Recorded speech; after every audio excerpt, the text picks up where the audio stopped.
세상 일에 실패해서도 우리 찬양 드리시고 강시합니다. 세상 일에 실패해서도 절망하지 말라. 내가 너를 거느리라. 다시 일어서게 하리라. 질병으로 고통당해도 두려워 말라. 내가 너를 거느리라. 다시 일어서게 하리라. 나를 버린 자들도 내가 사랑하거든. 하며 너희는 그냥 걸까보냐. 너는 너와 함께하는 너의 하나님 되리니 그로 너는 손으로 붙들리라. 내가 너를 굳세게 하리라. 너를 크게 사용하리라. 나라에는 나를 증거하도록 내가 너를 도우리라. 아멘. 기도하겠습니다. 은혜로우신 아버지, 은혜와 사랑을 진심으로 감사합니다. 오늘도 우리를 사랑하셔서 귀한 시간을 허락하시고 히브리서의 말씀을 나누며 영성훈련할 수 있도록 은혜 주셔서 감사합니다. 오늘도 말씀 들을 때 성령께서 우리 지각을 열으셔서 깨달아지게 하시고 우리의 눈을 열어 보게 하시고 우리의 귀를 열어 듣게 하셔서 정말 우리의 삶이 날마다 변화되고 새로워져가는 우리 모두가 될 수 있도록 도와주옵소서. 시종을 주님께 맡겨오며 예수님의 이름으로 감사하며 기도합나이다. 아멘. 예, 이 시간에는 우리 히브리서 10장 보도록 합니다. 교재 279쪽, 279페이지입니다. 히브리서 10장은 그리스도 그 제사장직의 영원성과 구속받은 자의 특권 및 배교의 경고와 믿음의 향상을 촉구하는 내용이 나옵니다. 자, 그 중에서 1.18절까지 보면 그리스도의 피제사 효과의 영원성에 대해서 말씀을 해주고 있어요. 그러니까 그리스도의 피, 제사, 효력의 영원성을 밝히는 본단락은 좁은 의미에서는 그리스도께서 새 언약에 따라 자신의 몸을 단번에 들여 인간 구원을 완성하심이 기록된 전장인 9장의 내용에 대한 결론이며, 넓은 의미에서는 그리스도의 제사장으로서 사역을 다룬 본서의 본론의 중반부인 4장 14절부터 10장 18절 전체에 있어서의 결론이다 라고 이렇게 보면 되겠어요. 그러니까 구약에서의 제사는 효과가 얼마나 가냐면 1년까지밖에 안 갑니다. 그래서 매년 똑같은 제사를 드려야 돼요. 유월절도, 오순절도, 또 초막절도, 또 대속제일도 1년에 한 번씩 꼭, 왜냐하면 그 효력이 1년밖에 안 가기 때문에 그래요. 그러나 예수님께서 십자가에 걸리신 그 제사는 영원하다, 그 얘기를 하고 있는 거예요. 자, 이런 본문의 특징은 저자가 하나의 결론을 내리는 데 있어서 앞에서 논의했던 내용들을 반복 정리하는 방법을 사용했다는 점이다. 이 실례를 들어서 요약을 해보면 그 옛 언약, 곧 구약의 율법은 참 형상의 모형이요 그림자라고 하는 일전의 내용은 8장 5절과 9장 8절부터 10절 내용을 반복한 것이다 라고 하는 거예요. 그러니까 이 히브리서는 서신서이면서 그 형태가 설교 형식으로 되어 있어요. 예. 그러다 보니까 여러분도 교회에서 설교를 많이 들으셨잖아요. 특별히 제목 설교 같은 경우는 보통 일대지 첫째는 그러면서 이야기하고, 또 둘째는 하면 이야기, 셋째는 얘기하다가 마지막 결론으로 그러잖아요. 이런 것처럼 이 히브리서를 보면 여러 가지 예를 딱 들어서 설명을 하고 마지막에 결론을 내리는 어떤 그런 형태를 취하고 있다라고 하는 거예요. 예.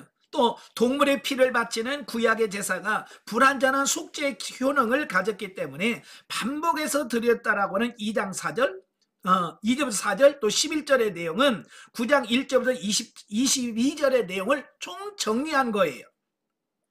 또 동물의 피를 바치는 구약의 제사가 불완전한 속죄의 요령을 가졌기 때문에 반복해서 드렸다라고 하는 내용은 2절부터 4절 또 11절의 내용은 9장 1절부터 22절을 정리한 내용이라고 말이에요.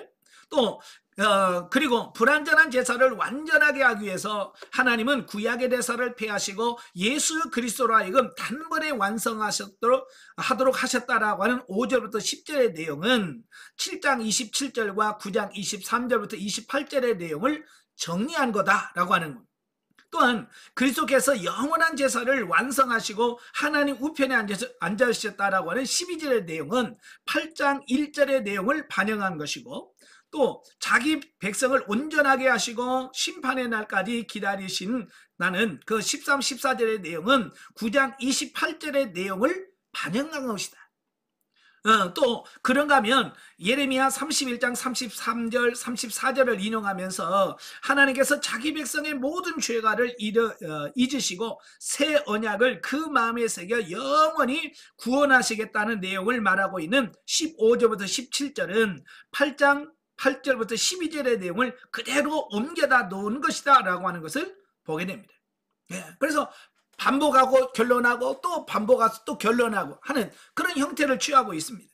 자, 그리고 저자는 이런 모든 내용에 대한 최종 결론을 18절에서 내리고 있어요. 18절에서는 뭐라고 그랬냐면 이제 속죄를 위한 제사는 더 이상 필요 없다. 그러니까 이렇게 쭉 얘기한 모든 결론이 뭐냐면 이제는 더 이상 구약의 제사와 같이 피 흘리는 이런 짐승을 드리는 제사는 필요가 없다라고 최종적으로 선언함으로써 그리스도께서 대속의 피를 흘리신 제사가 영원성을 지닌 완전한 것임을 보여주고 있다라고 하는 겁니다. 어쩌면 이건 굉장히 중요한 말씀이에요. 자, 왜냐하면 아직도 이스라엘 그때 당시 유대인들은 이 제사 제도에 대한 미련을 품고 있었어요. 왜냐하면 어렸을 때부터 늘 제사를 드려왔기 때문에. 그러다가 이제 개종을 해서 교회로 왔잖아요. 교회로 와서 보니까 교회에서는 짐승을 잡아 드리는 제사를 안 드린단 말이에요. 그러니까 유대인들의 입장에서는 안식일만 되면 또 절기만 되면 소 잡아 드려야 되는데 염소를 잡아 드리는데 라는 생각이 있겠죠. 그죠? 아마 여러분은 어렸을 때보다 그냥 모태신앙은 그런 걸 안 봐서 모르겠습니다만은 이 중간에 교회로 나오신 분들 있잖아요. 그러니까 다른 종교를 믿다가 후반부에 연세가 들어서 교회 나오신 분들은 그 교회 나오기 이전에 했던 습관들이 있잖아요. 그러니까 명절 때 차례상 차려놓고 또 제삿날에 제사상 차려놓고 이걸 습관들에서 수십 년 해오던 사람들은요, 항상 이 제삿날이나 명절이 되면 갈등을 겪는데, 이걸 교회에서는 차리지 말라는데 너무 미안한 거예요. 허전한 거예요. 왜? 늘 하던 건데 안 하니까. 그래서 심지어는 집사님 중에서도 절은 안 하는데 상은 차려놓는다는 사람도 있어요. 왜냐하면 옛날 습관이 몸에 배어가지고 안 해놓으면 뭔가 허전하고 미안하고 죄송스러운 거예요. 그냥 그런 경우를 본단 말이에요. 그러니까 이 유대인들의 입장에서 생각해보면 매일 안식일날 제사 드렸죠. 또 유월절 지켰죠. 오순절 지켰죠. 또 나팔절 지켰죠. 대속절 지켰죠. 뭐 이러면서 쭉 절기를 지켜왔는데 이 교회 오니까 이미 종결됐다. 이제 더 이상 피해 제사 드릴 거 없다라고 하니까 그들의 입장에서는 얼마나 허전했겠어요. 그죠? 바로 이제 그런 갈등을 겪고 있는 사람들에게 명확하게 이제는 끝났다. 예수 그리스도께서 십자가에 못 박혀 죽으심으로 끝났다라고 하는 것을 선언함으로써 거기에 대한 미련을 다 제거하도록 하는 이런 부분들을 보게 돼. 그러니까 우리가 이제 제사에 대한 무용성, 조상들에게 제사상 차려놔봐야 조상이 와서 먹는 게 아니라는 걸 우리가 확실히 인정을 하고 보면 내가 헛된 짓 했구나 알잖아요. 그죠? 마찬가지로 유대인들도 그와 똑같다 그 말이에요. 자, 281페이지에 보시면 이제 19절부터 25절까지 보면 이제 구속받은 자의 특권과 의무에 대해서 말씀을 해요. 지금까지 1년의 교리적 논증을 마친 저자는 이제 본단락부터 13장 17절까지 그러한 교리적 논증을 토대로 해서 그리스도를 믿음으로 복된 구원에 이른 그리스도인들이 어떻게 살아가야 하는가에 대한 실제적인 권면을 하고 있다라고 하는 겁니다. 자, 바울 서신에서도 늘 나오죠. 앞에는 전편은 이론편이고 후편에는 실천적인 부분을 다루고 있습니다. 이 히브리서도 그와 똑같아요. 왜냐하면 이론이나 어떤 교리로 끝난 다음에 의미가 없지요. 그죠? 설교도 마찬가지예요. 듣고 목사님 설교 좋았습니다. 이러고 끝나면 아무 의미가 없잖아요. 강의도 마찬가지죠. 그죠? 목사님 은혜롭게 잘 들었습니다. 이거 끝나면 아무 의미가 없어. 그 강의를 통해서 하나님이 뭐라고 말씀하시는지를 기억하고 그렇게 살아보려고 힘쓰고 애쓰고 나의 삶이 바뀌어지는 데까지 가야 돼요. 바로 히브리서도 똑같은 거예요. 이제 이론적인 부분을 말씀드렸다면 이제 삶 속에서 어떻게 살아야 될 것인가 라고 하는 부분을 다루고 있습니다. 자, 그 중에서 본단락은 그리스도의 온전하고 탁월한 속죄제로 말미암아 성도가 하나님께 직접 질이 아니라 갈림이라 나아갈 수 있는 특권을 부여받았다라고 말씀해주고 있습니다. 따라서 그러한 특권을 통해 그리스도인은 반드시 믿음을 가지고 하나님께 나아가야 하며 나아가되 주신 소망을 굳게 잡고 또 영적으로 형제된 자들과 사랑과 선행을 격려하고 상호 격려를 위하여 날마다 모이기를 힘써야 된다라고 하는 의무를 가지고 있다는 내용을 담고 있다라고 하는 겁니다. 자, 그러니까 여기서 이제 구약에서는 직접적으로 하나님께 나아가지 못했고요. 항상 중보자인 제사장을 통해서 나아갔거든요. 그죠? 제사를 할 때 자기가 그 피를 가지고 하나님께 못 나갔어요. 번제단까지만 가. 그래서 안수하고 끝납니다. 그러면 그 제사장이 그 피를 받아서 단 사면에 뿌리기도 하고, 또 성소에 들어가기도 하고, 이 제사장이 다 해주고요. 우리는 직접적으로 그 일을 못합니다. 그러나 이 신약시대에 와서 예수 그리스도께서 십자가에 못 박혀 죽으심으로 우리를 거룩하게 하고 구원시켜 난 다음에는 이제는 우리가 하나님 앞에 담대하게 나갈 수 있다는 거예요. 이게 놀라운 변화인 거예요. 그래서 여러분도 지금 직접 하나님께 나갈 수 있잖아요. 그죠? 하나님께 기도할 수 있고 하나님께 예배할 수 있다라고 하는 거예요. 자, 그런데 여러분, 특권이 있으면 반드시 그 특권에 걸맞는 책임과 의무가 있다라고 하는 거예요.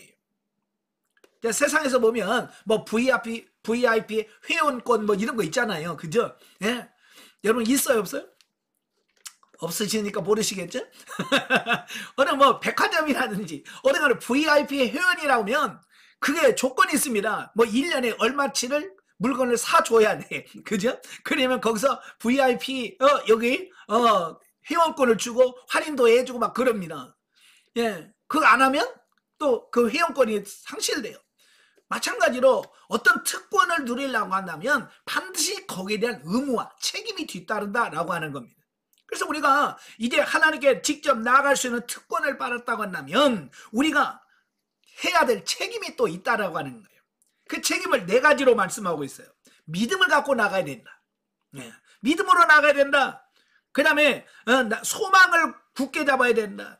그 다음에 영적으로 형제된 자들과 사랑과 선행으로 서로 격려해야 된다. 또 모이기를 힘써야 된다라고 하는 이런 의무, 책임이 우리에게 있다라고 하는 거예요. 그래서 그 책임을 다할 때 거기에 대한 뭐라 할까요? 대가를 우리가 받을 수 있는 거예요. 자, 26절에서 31절까지 보면 배교에 대한 경고입니다. 자, 본단락은 본서에 등장하고 있는 5번의 경고 중에서 4번째에 해당하는 것으로서 그 앞에서의 경고, 그러니까 2장 1절에서 4절, 또 3장 7절부터 19절, 6장 48절과 같이 그리스도에 대한 신앙을 버리고 배교하는 것이 얼마나 무서운 죄인가에 대하여 경고하는 내용을 담고 있습니다. 특히 본문은 배교의 무서운 결과를 중점적으로 보여준 3번째 경고인 6장 4절부터 8절과 거의 동일한 주제를 띠고 있습니다. 그러니까 지금 히브리서가 왜 기록되어 있습니까? 예, 많은 핍박으로 인해서 옛날 다시 유대교로 돌아갈까? 라고 고민하는, 갈등하고 있는 사람들에게 주어진 말씀이잖아요. 그죠? 너 다시 유대교로 돌아가서 살면 거기에 대한 하나님의 징계가 있을 거다. 예. 그러니까 돌아가지 마라 라고 하는 경고성 메시지를 전하기 위해서 본서를 쓴 거거든요. 그래서 이란 본문은 먼저 그리스도를 통해 진리에 들어왔다가 떠난 자는 영원히 죄 가운데서 머무르게 된다는 것을 선언하고 있습니다. 그러니까 예수 믿었다가 아이고 힘들어, 예수 나 안 믿을래 라고 떠나간 사람은 영원히 구원받을 수가 없다는 얘기예요. 자, 왜 그럴까?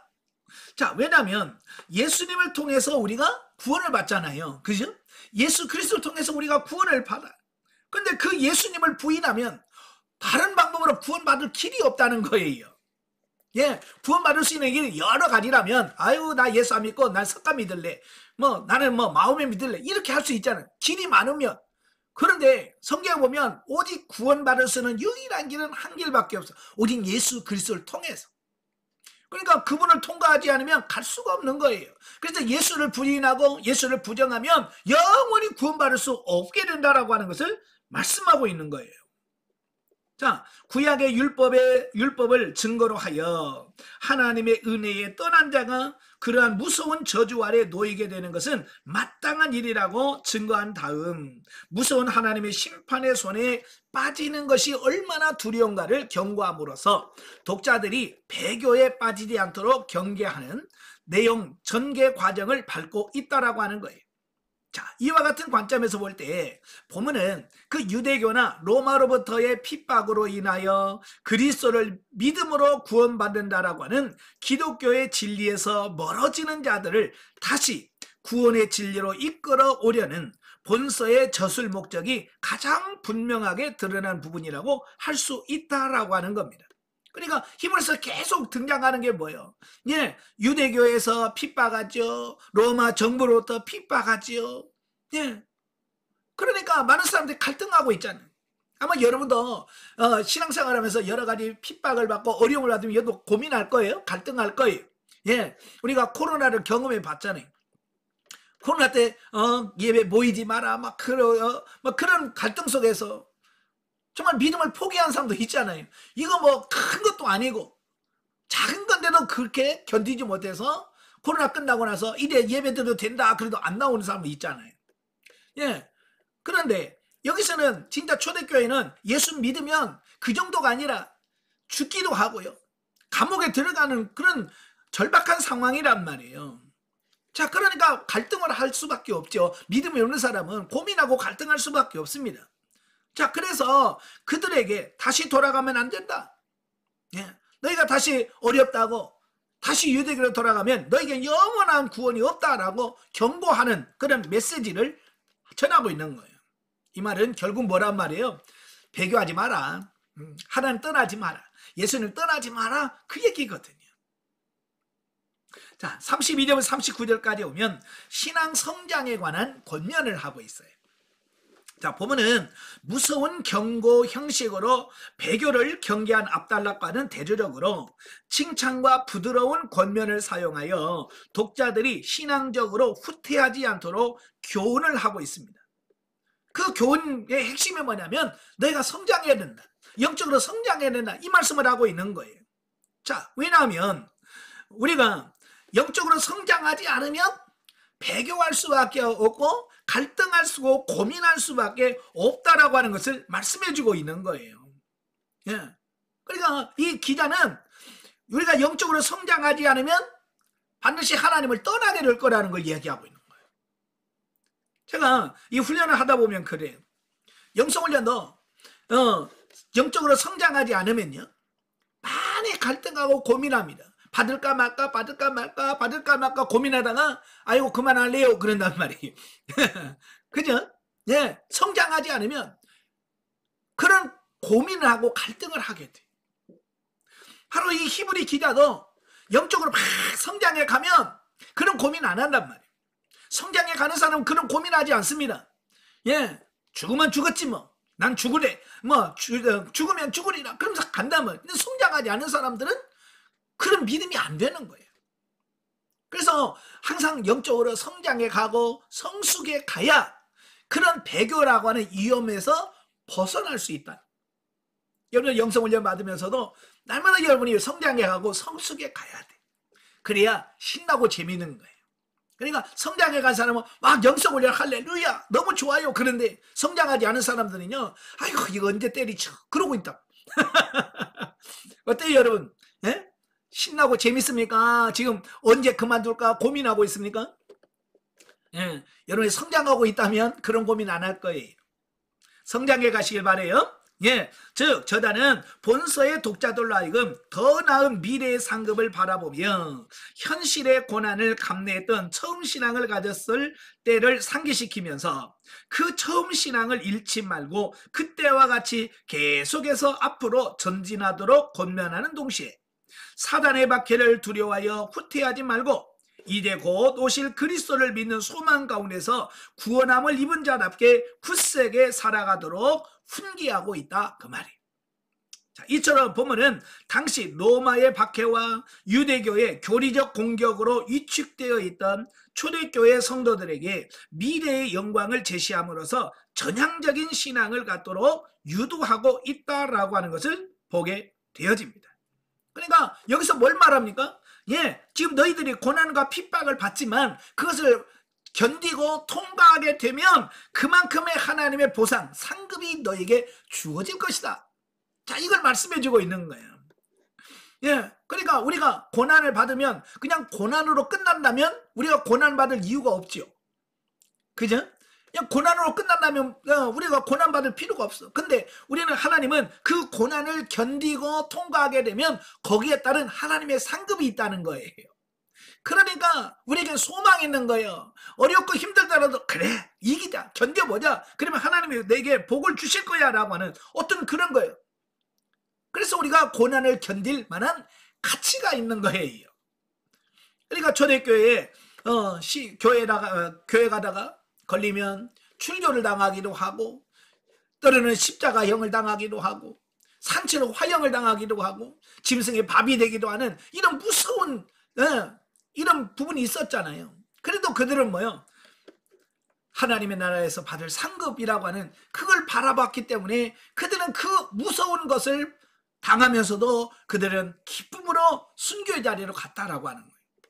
오늘 우리도 하나님의 나라에서 받을 상을 바라보면서 여러분이 다가오고 있는 여러 가지 오는 고난이나 힘든 부분들을 넉넉히 이겨가는 여러분들이 되시기를 주님으로 축원합니다. 예, 영적에 보겠습니다. 자, 22절은 율법이 아닌 새 언약을 주시겠다는 의미로 파악할 수 있다. 자, 22절이 무슨 말씀이냐면 우리가 마음의 뿌림을 받아 악한 양심으로부터 벗어나고 몸은 맑은 물로 씻음을 받았으니 참 마음과 온전한 마음으로 하나님께 나아가자 그 말씀이에요. 자, 이 말씀은 에스겔서 36장의 말씀대로 우리가 새 마음과 새 영을 가지고 하나님께 이렇게 나아갈 수 있다라고 하는 말씀을 그대로 인용하고 있는 말씀이에요. 즉 하나님의 구속 사역이 각 개인에게 구체적으로 날마다 새롭게 이루어지는 것으로 이해할 수 있다는 겁니다. 다시 말하면 율법적이고 형식적으로 하나님께 나아가는 것이 아니라 이제 변화된 새 마음을 가지고 하나님께 나아갈 수 있다라는 거예요. 자, 오늘 우리가 신앙생활을 하면서 많은 분들이 율법적이고 형식적인 신앙생활을 하는 경우들이 너무 많아요. 그러니까 주일날이니까 당연히 그냥 의례껏 교회 가고, 예? 헌금 시간이니까 그냥 헌금하고, 찬양 시간이니까 그냥 찬양하고, 기도 시간이니까 그냥 기도하고, 예? 그래서 예배는 드렸지만 내가 왜 드렸는지 모를 정도의 예배를 드린다. 왜냐하면 우리는 습관화되고 어찌 보면 이게 형식화되진 예배를 드리기 때문에 그렇다고 말해요. 예, 그러다 보니까 신앙생활을 해도 기쁨이 없어요. 어때요? 주일날 여러분 교회 가서 예배 드리고 오면 기쁩니까? 막 하나님 감사합니다. 막 속에서부터 감사가 흘러 넘칩니까? 아니면 전에 말씀드렸지만 교회 끝나고 오자마자 이거 죽겠다 하고 침대로 기어 들어가십니까? 하루 여러분이 만약에 너무 힘들다 교회 가서 봉사하고 너무 힘들어 거기서 침대로 들어간다는 것은 여러분이 예배를 통해서 충전이 안 되고 있다는 얘기예요. 영적으로 충전이 안 되고 있는 상태. 이런 사람들은 힘들 수밖에 없어요. 왜 그럴까요? 형식적인 예배에 드리기 때문에 그렇다 그 말이에요. 여러분, 핸드폰에다가 충전기를 꽂은데요. 어쩔 때는요, 분명히 꽂긴 꽂았는데 충전이 안 될 때가 있어요. 여러분 경험해 보셨나요? 겉으로 보면 꽂혀 있어요. 충전기에 꽂혀 있는데 이게 덜 들어간 거예요. 이건 10시간이고 12시간 꽂혀 있어도 이게 제대로 안 꽂혀 있으니까 충전이 하나도 안 되는 거예요. 여러분이 우리가 하나님의 교회에 가서 열심히 기도합니다만은 마치 이 충전기가 제대로 안 꽂혀 있는 것처럼 예배를 드리면 충전이 돼야 되는데 충전이 안 되는 거예요. 이게 심각한 문제예요. 여러분 다시 한번 점검해 보세요. 나는 제대로 예배 시간에 충전되고 있는가? 예배를 드리고 정말 영적으로 충전이 돼 있는가? 만약에 그렇게 되어 있지 않다면 심각한 거예요. 하나님 앞에 기도하시면서 하나님, 내가 정말로 내가 드린 예배가 살아있는 예배, 영적으로 충만해지는 그런 예배가 되길 원합니다. 그래야 어떻게 해요? 그래서 충전이 되어야 세상을 이길 수 있는 힘이 나오는 거거든요.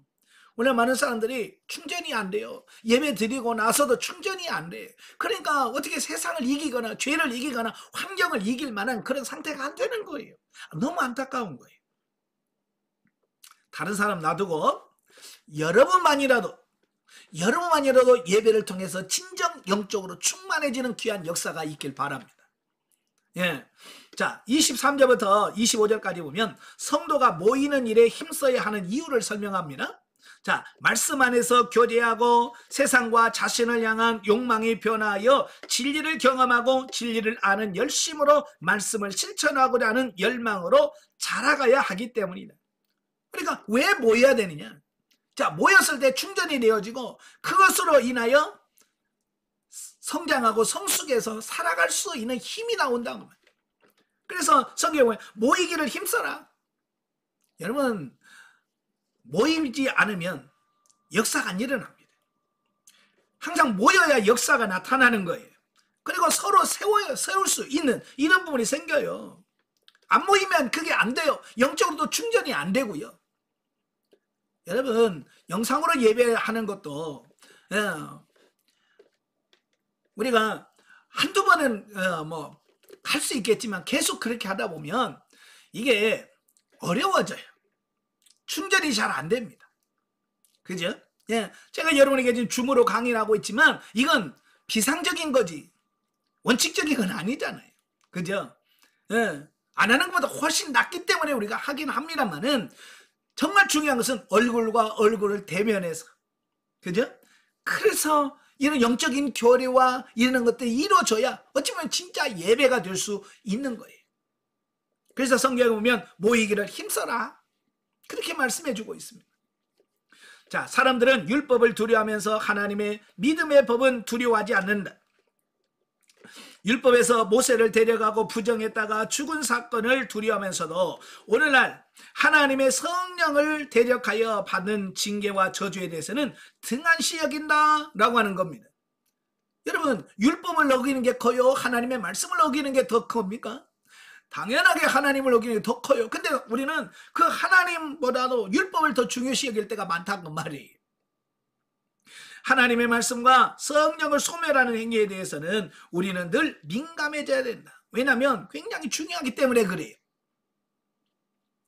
우리의 믿음을 지키기 위해서 물질의 손해를 보고 또 자존심과 체면이 손상이 되고 또 고통을 당하면서도 인내하고 감사하는 것은 영원한 기업을 받을 하나님의 약속을 믿기 때문이다 라고 하는 겁니다. 예, 하나님께서 받을 그 받을 것들을 바라보면서 우리가 고난 중에 견디고 갈 수 있는 겁니다. 그리스도의 고난에 동참하는 것이 그리스도의 영광에 참여하는 하나님의 약속이 예비되어 있다라는 겁니다.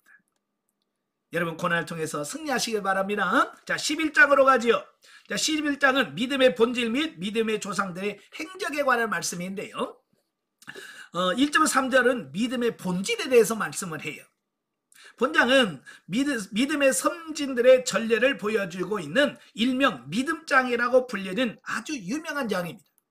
예, 그래서 10에서 11장은 믿음장이라고 표현하죠. 자, 앞으로 앞단락인 10장 32절 39절에서 하나님의 약속을 성취받으려면 오직 믿음을 굳게 잡아야 한다라고 증거하는 저자는 이제 본장에서 그것을 실증적으로 설명하기 위해서 의로운 믿음의 선진들이 어떻게 믿음으로 약속을 성취받았는가라고 하는 그 신뢰를 구체적으로 밝히고 있다라고 하는 겁니다. 그러니까 믿음으로 승리했다. 말로만 하면 못 알아듣잖아요. 그죠? 그래서 성경 역사, 이스라엘 백성이라면 누구나 잘 알고 있는 성경 역사 속에서 실증된 이야기들을 간증 형식으로 함으로써 보여주는 겁니다. 왜냐하면 말로만 해가지고는 잘 안 되거든요. 그래서 저도 강의하다 보면 자꾸 제 이야기를 하잖아요. 왜 제 얘기를 하냐면 내가 살았던 이야기들을 해야 아 그렇게 되는구나 라고 실질적으로 이해할 수 있기 때문에 그런 거예요. 또 이는 본서의 독자들은 유대인 개종달로 하여금 유대교에서 주장하는 바 율법의 행함이 아니라 그리스도를 믿는 믿음으로만 구원을 받을 수 있음을 밝힘으로써 그리스도를 믿음이란 기독교 진리 안에서 계속 거하게 하고자 하는 의도하에서 기록되었다라고 하는 겁니다. 자, 본단락은 성경이 말한 바 성도들이 지향해야 하는 그 믿음의 본질을 대하여 함축적으로 기술하고 있습니다. 예. 그러니까 우리가 보통 이제 믿음이라고 말할 때 과연 믿음이라는 게 뭐냐라는 거예요. 믿음의 정의가 뭐냐라는 겁니다.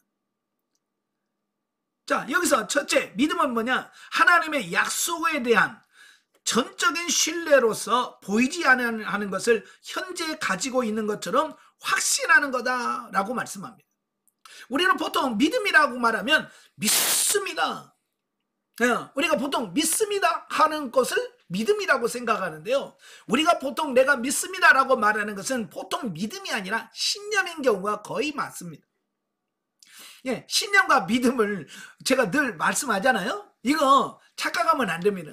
신념을 믿음으로 착각하면 안 돼. 그러니까 히브리서 11장 1절과 2절 말씀을 많은 사람들이 오해하는 겁니다. 믿음은 바라는 것들의 실상이요 보지 못하는 것 증거다. 꿈을 가져라, 환상을 가져라, 하겠다는 목표를 가져라. 이건 다 뭐예요? 믿음 아니에요. 그건 다 신념이에요. 여기서 말하는 하나님의 약속은 뭡니까? 하나님이 우리를 구원하시겠다라고 하는 것.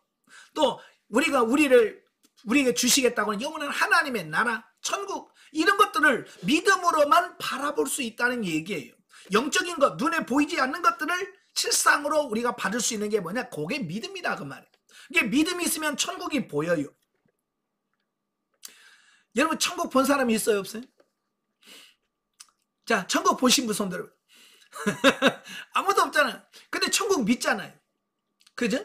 천국이 우리에게 확실히 있다는 걸 믿어. 왜? 내가 믿음이 있으니까 믿음으로 천국이 있다는 것을 내가 확신할 수 있는 거예요. 근데 믿음 없는 사람은 보여줘도 모른다니까요. 네? 보여줘도 안 믿어. 왜? 믿음이 없으니까 그러는 거예요. 그래서 믿음은 보이지 않는 영적인 세계를 바라보는 유일한 부분이 뭐냐? 믿음이라는 겁니다.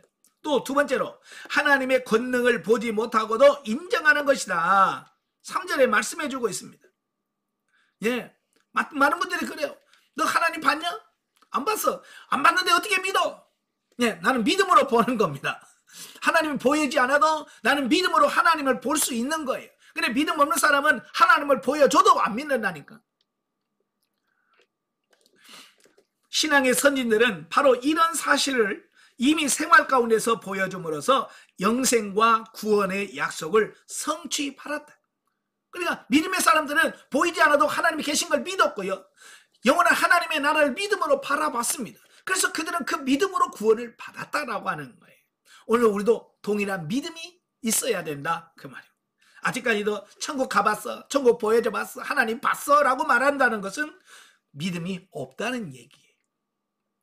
자, 4절부터 7절까지 오면 이제 구체적인 예를 들으면서 믿음의 실증에 대한 이야기를 하는데 단계 달라지는데요. 자, 믿음의 실증 1단계가 4절부터 7절까지입니다. 이건 아브라함 이전의 믿음의 조상들에 대한 말씀이에요.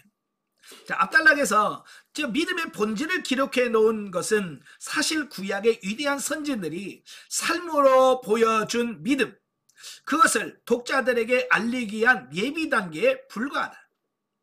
저자는 아마도 본서의 유대인 독자들에게 그들이 위대한 신앙의 조상들로 존경하는 구약의 유인들이 율법을 통해서가 아니라 당시 그들이 믿고 있었던 바로 그리스도를 믿음으로 통해서 하나님의 인정을 받았다는 사실을 밝히면 당시 유대교의 교리적 공세가 있음에도 그들의 믿음이 흔들리지 않을 것이라고 판단했다라고 하는 것을 보게 됩니다.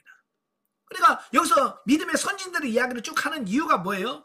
우리가 믿었던 우리의 조상이라고 하는 그들도 다 뭐예요? 믿음으로 구원을 받았다라고 하는 거예요. 이걸 실증적으로 말씀을 함으로써 아 그렇구나, 그들도 믿음으로 구원받았구나, 나도 믿으면 구원받겠네 라고는 확신을 주기 위해서 이렇게 기록했다라고 하는 겁니다. 사실 유대인 개종자들에게 압달락과 같은 믿음의 본질에 대한 추상적인 묘사로서는 믿음의 실체가 명확하게 이해되거나 가슴에 와닿지 못할 것이다 라고 하는 겁니다. 그러니까 믿음이 뭐냐? 믿음은 바라는 것들 실상에 보지 못한 게 증거다 얘기를 해도 이게 무슨 말이야? 그죠? 너무 추상적으로 들리잖아요. 그죠? 여러분도 이게 무슨 말이래? 라고 할 수 있죠. 그래서 실제적인 예를 쭉 설명해 주는 겁니다. 예, 믿음이라는 게 이런 거야 라고 보여주는 거죠.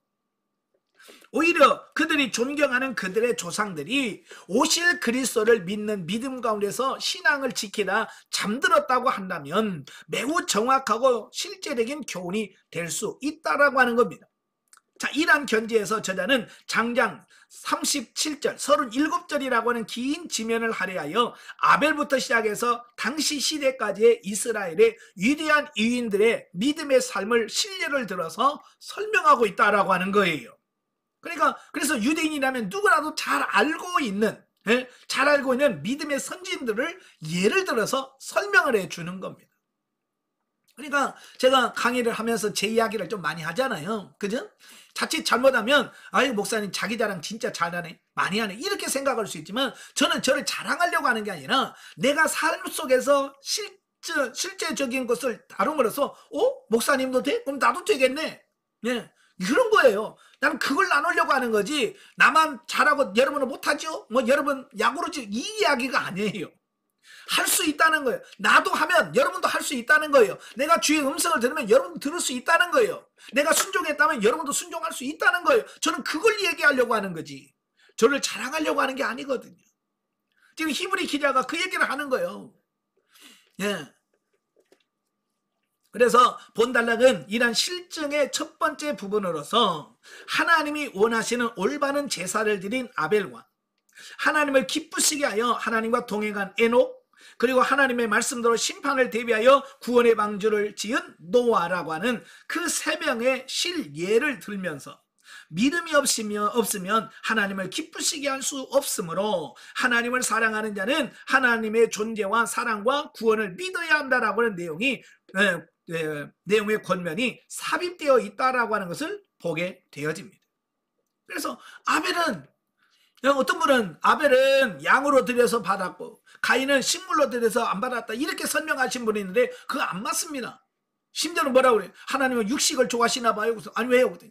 아벨 건 받고 가인 건 안 받은 거 보니까 아무래도 하나님도 고기 좋아하시는가 봐요. 하나님은 고기 때문에 받는 게 아니에요. 믿음으로 받으신 거예요. 믿음.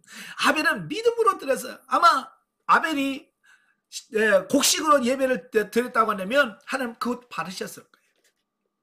예, 왜? 믿음이 받는 조건이니까. 근데 가인은 믿음 없이 드렸기 때문에 안 받은 거거든요. 또 에녹은 300년 동안 하나님과 동행했습니다. 여러분 동행이라고 하는 말은 히브리어로 할라크라고 하는 말인데 같이 걷는다 그런 뜻이에요. 여러분 하나님과 동행하시나요? 오늘 하루 살면서 여러분 하나님과 얼마나 동행하셨습니까? 삶 속에서 하나님을 잊지 않고 하나님과 같이 동행한 시간 몇 분 되십니까? 아니 몇 초나 됩니까? 우리는요 하루 24시간도 하나님과 동행하지 못합니다. 저도 마찬가지예요. 뭘 하다 보면 까먹어. 하나님을 잊어버려. 일에 몰입하다 보면 하나님이 내 옆에 계신다는 것도 잊어버려. 묻는 것도 잊어버린단 말이에요. 참 저는 놀라운 것이 어떻게 300년이나 우리는 3시간 아니 3분도 못하는데 그죠? 3분도 제대로 하나님과 동행 못하는데 어떻게 3년씩 300년 동안 이랬어. 그러니까 하나님이 그를 그냥 더 이상 세상에 둘 필요가 없어. 그냥 데리고 가버리잖아요. 이 하나님과 동행하는 삶을 하나님 그렇게 기뻐한다는 것을 말씀해 주고 있는 거예요. 노아 역시 마찬가지예요. 배를 만드는 것도 120년 동안, 거의 120년에 걸쳐서 배를 만든다는 것은 이건 믿음 없으면 불가능한 거예요. 예, 바로 그들은 그들은요 율법을 지키는 행위로 구원받은 게 아니에요. 그죠? 그들은 오직 믿음으로 구원을 받았다라고 하는 것을 강조하는 겁니다. 왜냐하면 그때 당시는 아직 율법이 존재하지 않을 때예요. 나중에 나오기나마는 율법은 모세 때 나온 거예요. 이들은 모세보다 훨씬 앞선 사람들이에요. 그래서 율법으로 구원받은 게 아니라 하나님을 믿는 믿음으로 구원받았다, 이걸 얘기하고 있어요. 그 다음에 8절부터 22절까지면 믿음의 실정 두 번째인데요, 구약의 족장들입니다. 자, 본달락에서 명실공히 믿음의 조상이라고 불리는 아브라함과 이삭과 야곱과 요셉이라고 하는 구약의 족장들을 신뢰를 들어서 믿음을 실증하고 있다라고 하는 겁니다. 그러니까 어찌 보면 뭐 아벨이라든지 노아라든지 이 사람 너무 오래전에 살다 보니까 우리하고 별로 뭐 이렇게 가깝지 않다라고 생각했어요. 이스라엘 사람들도. 그죠? 자기 조상은 알지만 너무 머니까. 지금도 그러잖아요. 설교 시대, 고조선 시대, 뭐 고구려 시대. 그러면 여러분 실감이 나요, 안 나요? 그게 무슨 상관이 있어? 자, 그런데 바로 얼마 전 이야기를 하면 확 와닿잖아요. 왜? 우리 얘기잖아. 그죠? 바로 믿음의 조상들이다 보니까 실제적으로 그들이 받아들였다라고 하는 거예요. 아마 여러분도 설교 시간에 미국에 누가 있는데요? 그러면 미국 사람보다 무슨 상관 있어? 우리는 그렇잖아요. 근데 한국 사람 얘기하고 우리 교회 이야기하고 바로 옆에 있는 집사님 얘기하면 우리는 관심이 있단 말이에요. 왜? 바로 나와 연관이 되어 있기 때문에 그런 거예요. 자, 그래서 저자는 8절부터 12절에서 믿음의 조상 아브라함이 갈대아에서 부르심을 받아 약속의 땅으로 간 것부터 시작해서, 자, 후계가 없는 중에서도 약속을 믿어 이삭 및 야곱과 함께 이스라엘의 조상이 되었다는 사실을 언급합니다. 자, 여기서 아브라함의 믿음이 나오죠. 아브라함의 믿음 보면 뭐라고? 갈 바를 알지 못하고 순종했다는 거예요. 저는요, 진짜 아브라함의 믿음이 대단하긴 하다. 우리는 갈 곳을 알려줘도 우리는 순종을 못할 때가 많아요. 그죠? 가는 주소 다 알려주고 너 여기 가. 그래도요 우리는 헤맨다니까요. 저도 안양에서 여기 내려올 때 하나님께서 이곳을 보여주시고 여기 와서 다 보고 갔어. 그래도 갈까 말까, 가야 되나 말아야 되나, 얼마나 갈등 많이 했는지 몰라요. 갈 곳도 다 정해져 있고요, 다 아는데도 쉽지 않더라. 근데 아브라함은 갈 바를 알지 못했다는 거예요. 하나님이 그냥 너 가다 보면 내가 알려줄게. 근데 갔다는 거야. 이게 대단한 믿음인 거예요.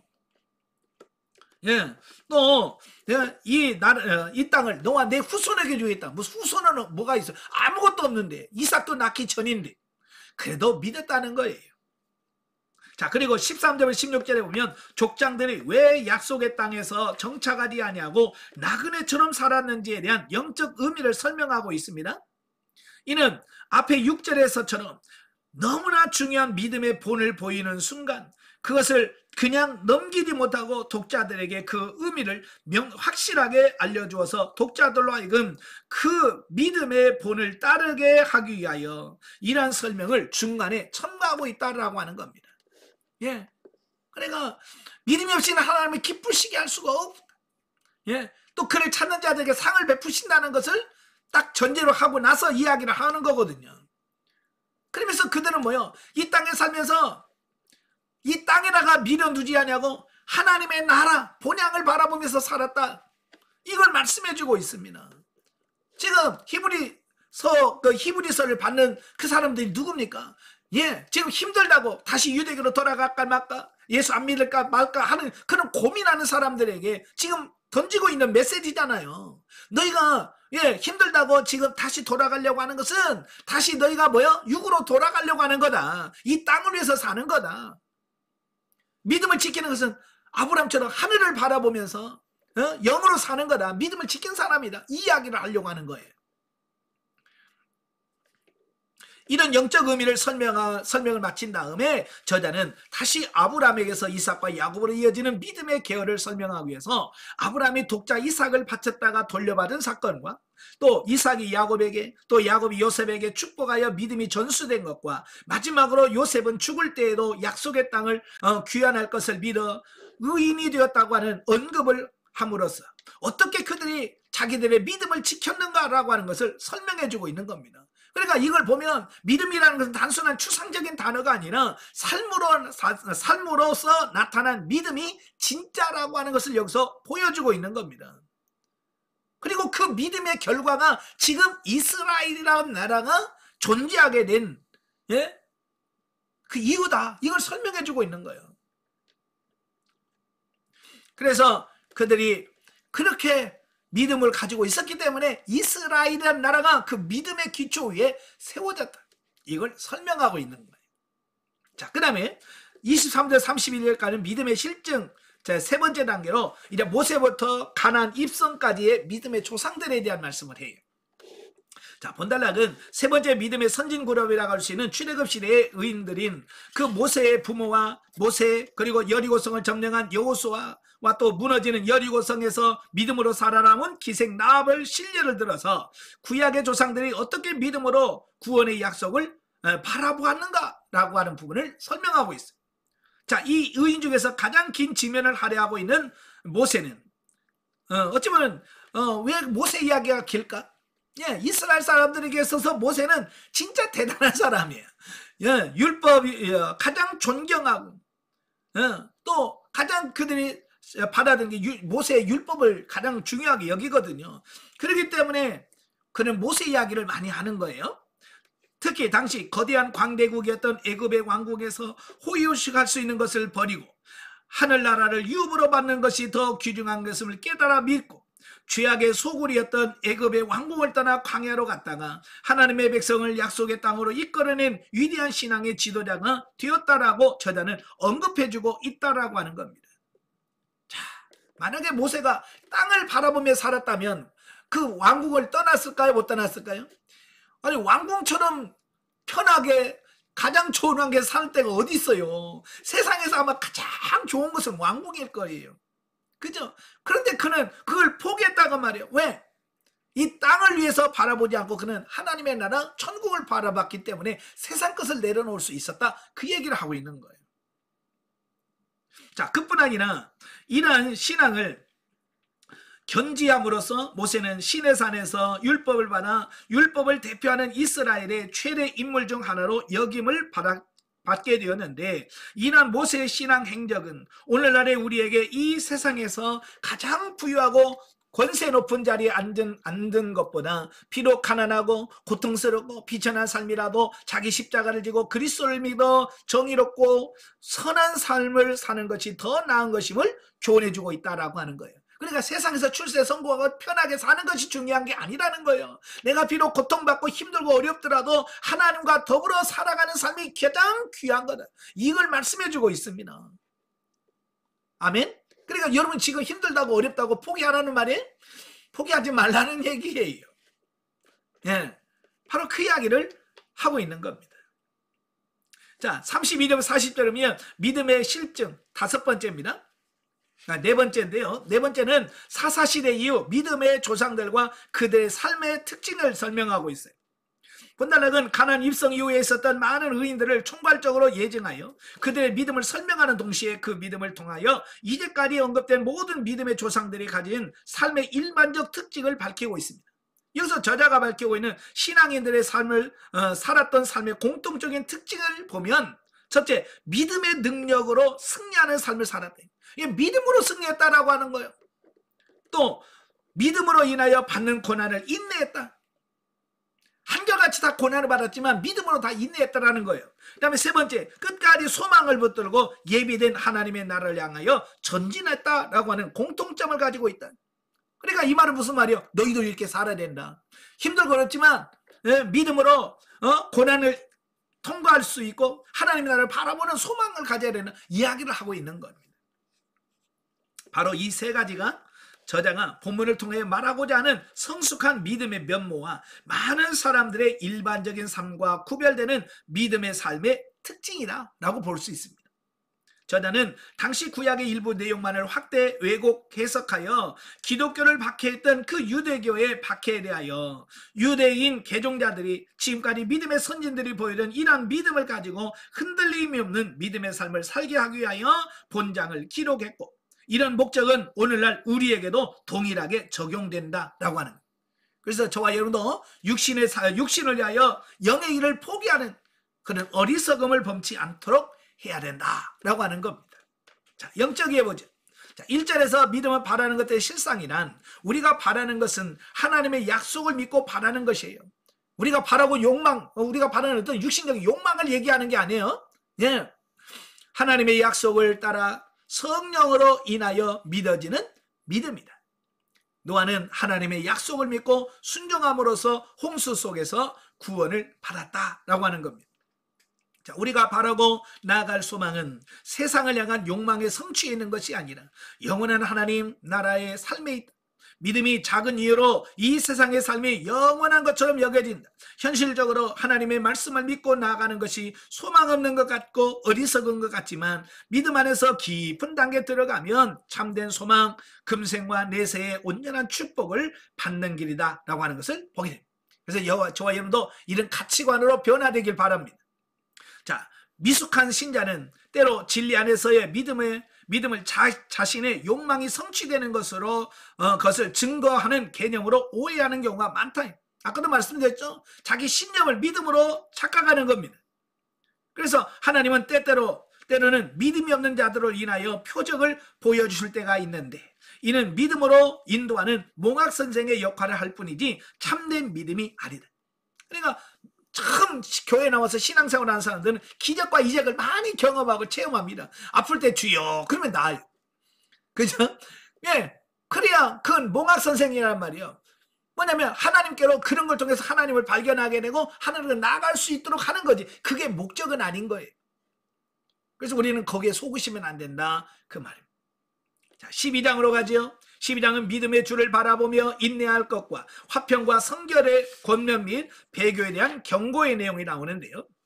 자, 1.3절은 인내로서 경주해야 할 신앙의 삶에 대해서 말씀을 하고 있습니다. 그러니까 11장에서 언급한 논증들은 근거로 해서 본서의 수신자들에게 실제적인 삶 속에서 신앙인이 어떻게 살아가야 할 것인가에 대한 구체적인 내용들을 가르쳐주고 있어요. 예. 그래서 본 단락에서는 저자는 전장에서 상述한 바 수많은 증인들을 통하여 믿음으로 사는 삶의 가치가 충분히 입증된 바, 이에 성도들은 예수 그리스도의 삶의 모범으로 삼아 신앙생활을 더욱 박차를 가해야 된다라고 권면합니다. 그래서 신앙인의 모델 예수 그리스도를 여기서 말씀해주고 있습니다. 우리가 바라보고 우리가 본받아야 될 그 표상이 누구냐? 예수 그리스도다. 즉 저자는 그리스도께서 하늘에서가 아니라 이 땅에서 인간의 모든 질고와 고통을 친히 체험하시면서 보여주신 그리스도를 뒤를 따르는 성도들이 본받아야 할 완벽한 삶의 모델이 됨을 말하고 있으며, 동시에 우리 성도들이 그의 삶을 모범으로 하여 그와 같이 인내와 순종을 통하여 승리의 삶을 살아야 함을 교훈해주고 있다라고 하는 겁니다. 자, 사실은 예수님은 이 땅에 안 오셔도 되는 분이에요. 그죠? 이 땅에 와서 십자가 안 져도 되는 분이고요. 그런 고난 안 져도 되는 분이에요. 그럼에도 불구하고 우리를 구원하시기 위해서 주님은 친히 자청하셔서 그 십자가의 길을 가시고 죽음의 고통을 짊어지셨다 그 말이에요. 바로 그런 예수님처럼 우리도 고난을 회피하지 말고 예수님이 정면으로 고난을 통과하셨듯이 우리도 통과해야 된다, 그 얘기를 하고 있는 거예요. 여러분도 마찬가지예요. 예, 고난을 피하지 말고 통과하시는 여러분 되시길 바라요. 4절부터 13절에 가면 성도가 받는 징계 유익입니다. 자, 본단락은 믿음으로서 인내로서 믿음의 주를 앙모할 것을 촉구한 1절 3절에 이어서 소망을 가지고 고난이나 주의 징계를 하여 인내하라라고 하는 두 번째 단락을 말씀해 주고 있어요. 자, 그런데 동일한 주제를 가지고 인내에 대한 권면을 하고 있으면서도 앞단락과 약간의 차이를 가지고 있는데요. 그 차이란 압달락이 그리스도의 삶을 모범으로 하여 신앙생활하는 중 당하게 되는 각종 고난을 인내하라는 인내에 대한 원론적인 권면을 한 반면에, 자, 본달락은 특별히 성도가 신앙생활 중에 성도의 신앙 연단을 위하여 주시는 하나님의 징계에 대하여 인내하라라고 권면하면서 인내의 구체적인 이유를 밝히고 있습니다. 그러니까 왜 우리가 인내해야 되느냐라는 이유를 설명하고 있어요. 즉 성도에 대한 하나님의 징계는 마치 육적 아버지가 잘못을 범한 자식에게 사랑의 매질을 하는 것과 동일한 것으로 결국 성도 자신의 신앙 성숙을 위해 주는 것이므로 참고 인내해야 된다라고 하는 겁니다. 그러니까 우리가 하나님에는 우리 성도들이 많은 고난과 연단을 받는 것은 세상 사람들이 받는 그 고난과 질적인 차이가 있다라고 하는 거예요. 예, 세상 사람들이 받는 고난은 자기들이 지은 죄에 대한 징계 차원에서의 고난이에요. 그러나 지금 하나님 믿는 우리 성도들이 받는 이 고난은 그게 아니라 우리의 신앙을 더욱 성장하게 하고 성숙하게 만들려고 하시는 고난이다. 우리가 이 차원이 다르다라고 하는 것을 말씀해 주고 있습니다. 그래서 우리가 받는 고난을 넉넉히 견디고 가야 된다 이야기를 하고 있는 거예요. 자, 이러한 본달락은 먼저 본서 1차 수신자인 유대인 개종자들에게 극심한 고난의 상황까지 가지 않았다는 것을 상기시킨 뒤 잠언 3장 11절 12절의 말씀을 인용하면서 지금 수신자들이 유대주의자들이나 로마로부터 받고 있는 박해는 하나님의 사랑의 표현이다. 예, 영적 자식인 성도들을 연단시켜 더 큰 유익을 주려는 징계이므로 피곤과 연약함 중에서도 차별하지 말고 힘을 내어서 징계받는 중에서도 오히려 성한 사람처럼 바르게 나아가라라고 권면하는 내용으로 구성되어 있다라고 하는, 쉽게 말하면 이런 고난이 있지만 포기하지 말아라 그 얘기예요. 예, 그리고 그 고난을 통해서 더욱 하나님께 가까이 가라. 속담에 그런 말 있잖아요. 달리는 말에 채찍질한다 그랬죠. 예? 열심히 말은 달리고 있는데 더 잘 달리도록 하기 위해서 채찍을 때린다 라는 겁니다. 이건 말이 잘못해서가 아니라 더 빨리 잘 가라고 채찍을 때리는 거와 같다 그 말입니다. 예, 아시겠죠? 예, 그래서 우리가 고난을 오해하지 않으면 좋겠습니다. 예, 우리가 받는 고난은 미워서 주는 게 아니라 우리를 사랑하고 우리를 더 성장하게 하시는 하나님의 손길이다 라는 겁니다. 그래서 고난이 많다는 얘기는 그만큼 하나님 우리를 사랑하고 있다는 뜻이에요. 아시겠죠? 그래서 어려움 중에 고난 중에 절대로 낙심하지 않기를 바라요. 자, 14절 17절까지 보면 평화와 거룩함에 대한 권면인데요. 자, 고난 중에 인내하면서 하나님의 징계를 탈게 받으라고 권면한 저자는 이제 본달락에서 한 걸음 더 나가서 성도가 구원의 은혜에서 멀어지지 않기 위해서 인내 위에 평화와 거룩함을 더하라 라고 말씀해 주고 있습니다. 그러니까 즉 본달락을 전개함에 있어서 저자는 초두에서부터 화평과 거룩함이 없으면 거룩하신 주님께 나아갈 수 없고 결국 신앙이 퇴보하게 되므로 모든 사람과 화평하고 거룩하도록 노력하라라고 명령하고 있다라고 하는 것을 보게 됩니다. 그러니까 예수 믿는다고 하면서 예수 믿는 다운 삶이 나오지 않으면 안 된다는 얘기예요. 내가 정말 예수를 믿는다면 예수 믿는 사람다운 삶이 나와야 된다 그 이야기를 하고 있는 겁니다. 그리고 나서 저자는 화평하지 못하고 거룩함을 지키지 못하면 왜 주님께 나아가지 못하며 왜 주님 안에 거하게 되지 못하는지를 설명하고 있습니다. 그 이유는 화평에 반대되는 분열의 쓴뿌리를 퍼뜨리는 자와 거룩함에 반대되는 음행과 식물을 탐하는 것, 곧 육신에 속한 것을 탐하는 자는 장자의 직분을 팥죽 한 그릇 팔아먹은 에서와 자기 장자권을 되사하지 못하여 그리스도의 계보에서 멀어져간 것처럼 결국 회개할 기회를 얻지 못하고 사망에 이르기 때문이다 라는 겁니다. 따라서 성도는 하나님 그리스도의 거룩함에 본받아 성화의 삶을 살아가야 된다라고 하는 말씀입니다. 예, 이건 굉장히 중요한 말씀이에요. 그러니까 오늘날 신앙생활 하면서 나름대로 헌금도 잘합니다. 봉사도 잘해요. 다 잘하는데 성도 간에 거룩함과 화평하지 못하고 세상에서 구별된 삶을 살지 못한다면 그 믿음은 진짜가 아니라 가짜라는 얘기라는 얘기예요. 예, 그래서 진짜 믿음이란 뭐냐? 예수님을 닮아가는 거예요. 성화의 삶을 살아가는 겁니다. 삶에서 변화가 일어나는 거예요. 이게 진짜다. 그래서 영성도 마찬가지. 내가 진짜 영성이 된다는 말은 내 삶이 변화가 되는 거예요. 예수님을 닮아가는 것이 나타나야 돼. 그게 안 나타나면 우리 영성도 가짜라는 얘기예요. 어때 삶의 변화가 나타납니까? 어때 삶의 변화가 있습니까? 한번 여러분 자신 점검해 보십시오. 변화가 없다면 나는 가짜예요. 자, 18절 29절까지면 새 언약을 거역함에 대한 경고입니다. 자, 본선에 모두 5번 등장하고 있는 경고 중에서 마지막 5번째 경고에 해당되는데요.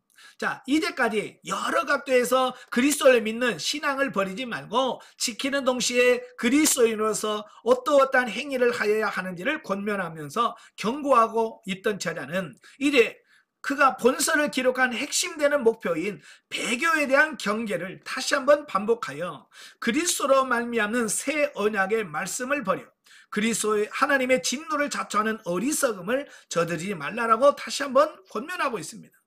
그러니까 1장부터 11장, 그러니까 지금까지 기록한 목적은 한마디로 뭐예요? 하나님을 떠나지 마라, 배교하지 말라라고 하는 말씀이거든요. 예, 붙어 있어야 된다. 떠나면 안 된다. 그 얘기를 하고 있는 거예요. 그래서 본단락에서 저자가 본서의 수신자들에게 배교하지 않도록 하기 위해서 도입된 논리가 뭐냐? 모세가 땅에서 받은 구약의 율법을 거역하도 죽음의 형벌을 면치 못하였는데 하물며 모세의 율법보다도 높고 탁월하신 예수 그리스도와 그를 통하여 주어진 복음을 버리면 얼마나 더 큰 하나님의 진노를 받겠는가 라고 하는 논리를 말씀해 주고 있습니다. 그죠? 구약에서 모세의 율법을 어겨도 어떻게 해요? 죽여라 그랬거든요. 근데 모세보다는 월등히 비교가 안 된다고 이미 앞에서 설명했잖아요. 그죠? 모세보다는 월등히 높으신 예수님의 그 복음을 받아들이지 않는다면 더 큰 징계와 심판을 받게 될 거다, 이 말씀을 하고 있는 거예요. 예, 그러니까 세상에서도 그러잖아요. 계급이 높은 사람의 명령일수록 징계가 더 큽니다. 그죠? 바로 위에 상관 말 거역한 사람보다 그 위에 사람의 명령을 어기면 더 큰 징계를 받게 되는 거예요. 예, 가장 높은 분이 누구예요? 하나님이잖아요. 하나님 명령을 어기는 것처럼 큰 징계가 어디 있겠어요? 즉 당시 유대인들이 잘 알고 있었던 과거의 사례를 사용하여 저자는 아주 적절하고 탁월하게 그리스도와 신약의 복음을 버리는 것이 결코 용서받지 못할 참으로 무서운 것임을 유대인으로서 개종한 본서의 수신자들에게 경고를 해주고 있다라는 겁니다. 자, 그리고 저자는 이러한 배교에 따른 무서운 경고 속에서도 그리스도를 믿는 자는 하나님 하늘나라를 유업으로 받은 자이므로 그 은혜를 따라 배교하지 말고 하나님을 기쁘시게 하자는 궁극적인 관점에서 접근 또한 잊지 않는다. 한편 저자는 마지막으로 배교에 대한 자신의 경고를 보다 더 강조하기 위해서 하나님의 심판의 하나님으로 선포함으로써 본단락을 마무리 짓는다. 그래서 하나님은 소멸하시는 분이시다 라는 겁니다. 그러니까 배교하는 순간 하나님의 징계와 심판은 피할 길이 없다라고 하는 것을 경고함으로써 끝까지 하나님을 떠나지 말라라고 권면하고 있습니다. 자, 넘겨서 영적이해 봅니다. 292페이지. 자, 우리의 영적인 여정을 달리기 경제로 비유하여 볼 때에 달리는 선수들은 오직 꼬린 지점만을 향하여 달려가지 옆을 바라보고 뒤를 돌아보지 않는다. 그죠? 100m 선수 달리는 선수를 보세요. 옆에 있는 사람 안 봅니다. 앞만 보고 막 죽으라고 달립니다. 왜? 옆에 보다 보면 벌써 속도가 줄어요. 오늘 여러분도 마찬가지요. 옆에 있는 사람 신경 쓰지 마세요. 예, 오직 앞선 주님만 바라보고 끝까지 달려가시는 여러분 되시길 바랍니다. 여러분 어때요? 옆에 바라봐요, 안 바라봐요? 옆만 바라봅니까? 같이 옆에 있는 사람하고 이야기하고 노닥거리고 그러면서 가고 있어요. 언제 가요? 그러니까 예, 정말로 주님만 바라보고 가시길 바래요. 예, 믿음의 경주 또한 마찬가지다. 하나님만 바라보고 자신과 환경을 바라보지 말고 나아가야 된다라는 겁니다. 자, 말씀에 대대로 다른 사람을 판단하기는 쉬워도 믿음으로 자신을 돌아보기는 어렵다. 우리는 죄와 싸우되 피 흘리기까지 싸워야 된다. 그러므로 우리의 생각과 마음이 넓어지고 신앙의 담대함이 커져야 한다라고 하는 것입니다. 자, 13장이죠. 13장 선행과 바른 교훈에 대한 순종 권면과 기도 요청 및 마지막 권고와 축도의 내용이 나오는데요. 자, 1절부터 6절은 선행에 관한 권면입니다. 자, 보면은 그 앞부분에서 권면의 믿음을 가지고 그것을 성장시키라고 하는 보편적인 교훈인 것과는 대조적으로 본단락에서는 신앙을 가진 자가 사회와 교회 생활에서 지켜야 할 바가 뭐냐, 어떻게 신앙생활을 하고 살아야 되냐, 이걸 말씀해 주고 있거든요. 자, 그러나 이 부분 역시 옛 언약보다도 우월한 새 언약에 근거한 실제적 권면의 연속이라는 점에서 상호 동일하다. 특히 본장의 권면들은 12장에 하나님을 기쁘시게 섬기는 구체적으로 그 구체적인 방법을 지적하고 있기 때문에 필연적으로 앞부분과 연결된 것으로 보아야 된다라고 하는 겁니다. 자, 우리는 보통 신앙생활 하면 딱 떠오르는 게 뭐냐면 교회 안에서 어떻게 살 거냐. 우리는 신앙생활을 교회 안에서의 생활로 이렇게 좁게 생각할 때가 너무 많아요. 예. 근데 바울도 그렇지만 이 히브리 기자도 교회 안에서만 신앙생활이 아니라 이 삶이 사회생활까지도 확장되어야 된다, 이 말씀을 하고 있다라고 하는 겁니다. 그러니까 신앙생활이란 뭐냐, 교회 안에서뿐만 아니라 교회 밖에서 또 직장에서의 생활, 가정에서의 생활, 모든 부분까지도 하나님의 뜻대로 말씀대로 살아져야 하는 영역이 되는, 이 말씀을 하고 있는 거예요. 우리는 너무 이원론적인 삶을 살아가는, 교회에서는 거룩한데 교회 문을 딱 나오면 거룩하지 않아. 그죠? 교회 가면 천사인데 교회는 문을 딱 나오는 순간 악마로 바뀌어. 이신적인 삶을 사는 거예요. 자, 그게 가장 큰 오늘 현대인들의 문제, 우리 현대 기독교인의 문제가 바로 거기 있는 거예요. 여러분 그렇지 않겠죠? 예. 그래서 본단락에서는 첫째, 기독교 윤리의 핵심 사항인 형제 사랑에 대한 권면이 나옵니다. 형제를 사랑해야 된다는 거고요. 두 번째, 형제 사랑의 구체적인 내용 중에 하나인 손님 접대에 관한 권면이 2절에 나옵니다. 예, 손님을 잘 접대하는 것. 세 번째, 고난받는 사람들을 생각하고 돌아보라라고 하는 권면이 3절에 나오고요. 네 번째, 성도덕에 관한 권면입니다. 예, 부부간의 관계를 잘 지키고 순결을 유지하는 것이 중요하다, 그 말이에요. 다섯 번째, 재물에 관한 권면 5, 6절로 구성되어 있는데 이 모든 권면은 기독교인이 사회생활을 함에 있어서 모든 사람에게 행해야 하는 도덕적 덕목으로서 어떠한 해석도 가할 필요 없이 그 자체가 실생활과 관련된 소중한 교훈을 주고 있다는 것을 보게 되어집니다. 그러니까 신앙생활이란 말은 그냥 교회만 열심히 다닌다고 되는 게 아니라는 거예요.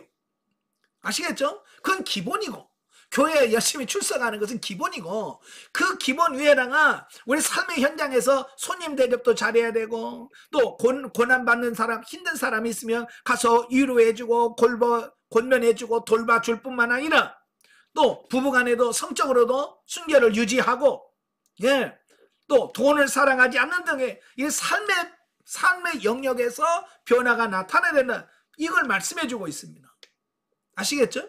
바로 이런 성화된 거룩한 삶이 우리 가운데 나타나야 진짜 내가 신앙생활하고 있다라고 하는 것을 말씀해주고 있는 거예요.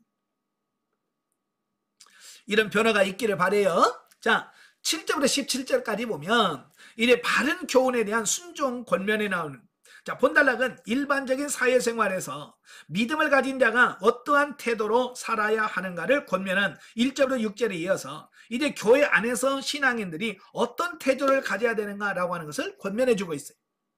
자, 저자는 본문을 시작함에 있어서 먼저 본문을 기록한 목적인 유대인 개종자들의 배교를 방지한다라고 하는 중대한 사실을 잊지 않고 그 교훈을 마지막까지 수신자들의 뇌리에 심어주기 위해서 믿음의 대상인 그리스도는 영원히 불변치 않는 분이라는 사실을 선언하고 불변하는 그 주님을 믿는 교회 지도자들의 신앙과 행실을 본받으라고 권면함으로써 본단락을 시작하고 있다라고 하는 것을 보게 되어집니다.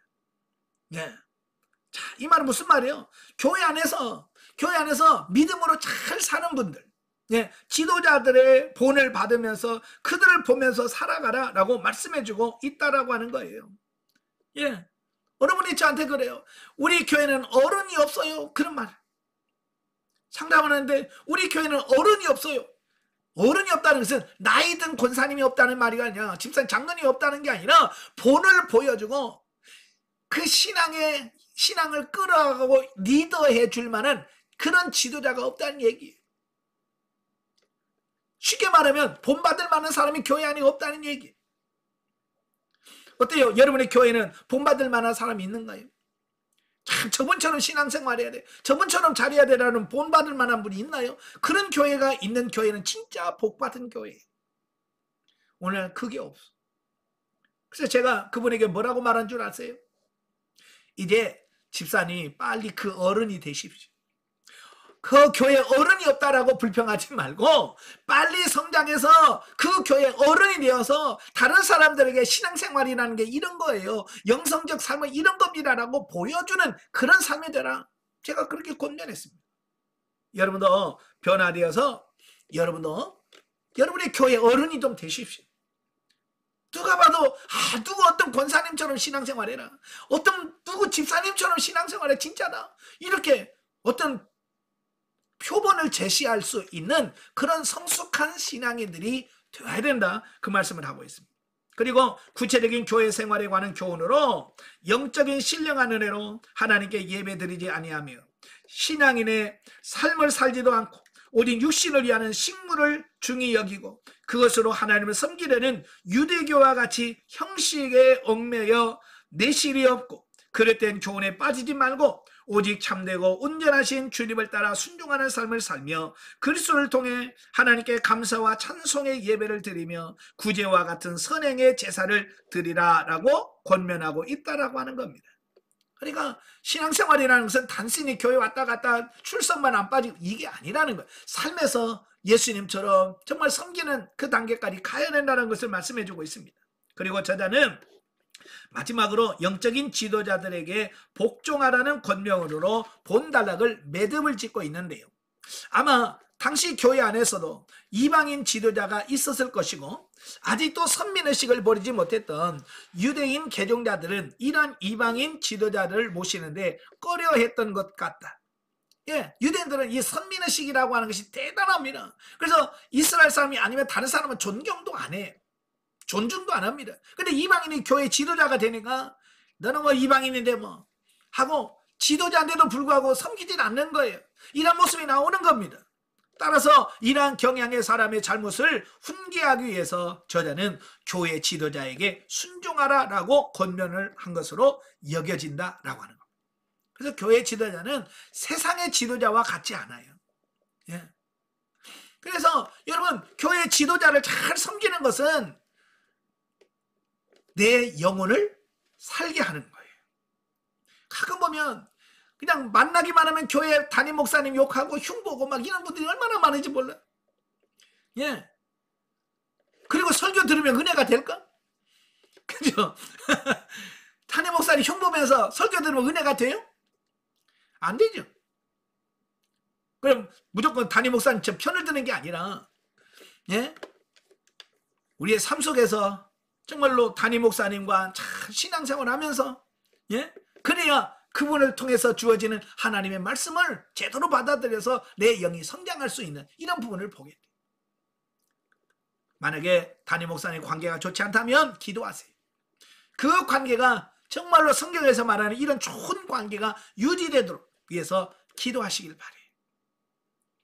자, 18절부터 25절까지면 기도의 요청과 축원, 그리고 마지막 권면과 축도가 나오는데요. 자, 본문은 본서를 마감하는 결론부로서 두 단락으로 이루어지는데요. 자, 첫 번째 단락은 18절에서 21절까지인데 본서의 저자와 그와 함께 있는 동역자들이 수신자들인 개종한 유대인들에게 빨리 가서 유대인과 로마의 핍박으로 배교의 이염 가운데 있는 그들의 신앙을 독려할 수 있는 기회를 얻도록 기도해달라고 부탁하는 말씀이 나옵니다. 또 하나는 죄 가운데 있던 자들을 그리스도를 통하여 구원하신 하나님께서 구속받은 자들이 또한 승리하도록 하는 것과 그런 하나님께 영광이 영원히 있기를 원한다는 축원을 하고 마칩니다. 자, 여기서 우리가 주목할 것은 뭐냐? 본서의 저자가 마지막 결의에서 다른 무엇보다도 본서의 수신자들이 끝까지 그리스도를 믿는 믿음 안에서 하나나라를 유업으로 받기를 진심으로 소망하고 있다는 사실이다 라고 하는 겁니다. 예, 이 저자는 한 사람도 낙오되지 않고 정말 모든 사람의 영원한 천국에 다 들어가는 것을 간절히 소망하고 있다 그 말이에요. 예, 저도 여러분들이 그와 같기를 원합니다. 정말 중보 안에서 포기하지 않고 끝까지 정말 영성적으로 살아서 주님 앞에 서서 영광스러운 구원에 이르는 여러분들이 다 되시길 바랍니다. 이것은 저자가 직접 본서의 수신자들이 유대교의 핍박 가운데서도 신앙으로 승리하기를 바라는 그의 간절한 심정을 나타내는 것으로 교회 지도자로서의 바른 자세에 대하여 잘 보여주고 있다라고 하는 것을 보게 되어집니다. 예. 그래서 성도들이 세상에서 잘 먹고 잘 살고 출세하고 성공하는 것이 목회의 목적이 아니에요. 제가 목회하는 것은 우리 교회 성도들이 막 부자 되는 게 목적이 아니에요.